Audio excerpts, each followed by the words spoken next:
Today we're having a really good hearty dish. I'm sure you love eating well, but sometimes we don't have too much time. That's why I'm giving you a great dish with lots of flavors that's fantastic for digging into with a spoon and doesn't take much work. Super simple. I start by finely chopping an onion. So, onion, knife, and chop it into very small cubes.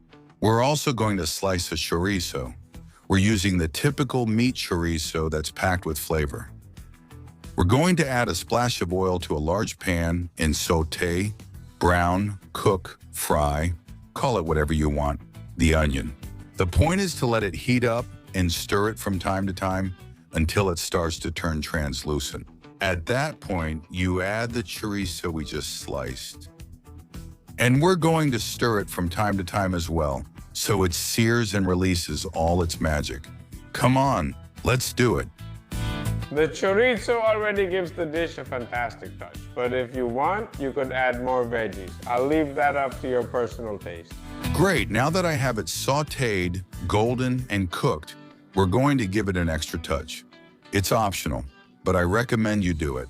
Add a good punch of paprika, sweet, hot, or a mix of both.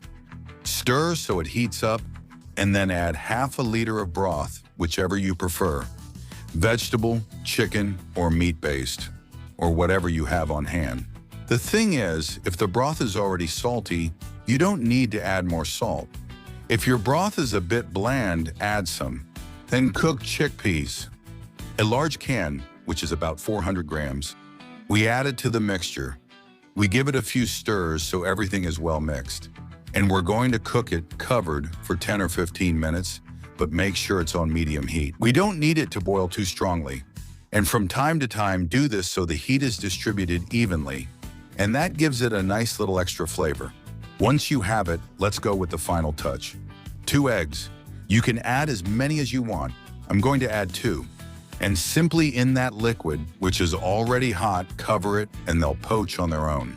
When they're at the point you like, well done or runny, uncover them.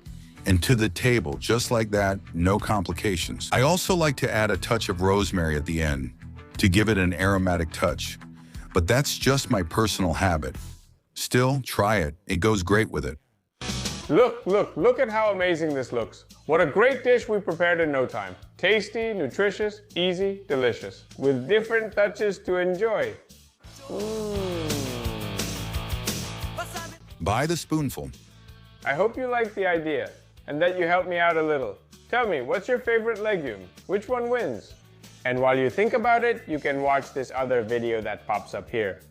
YouTube tells me you're going to love it, so click the little box and enjoy it.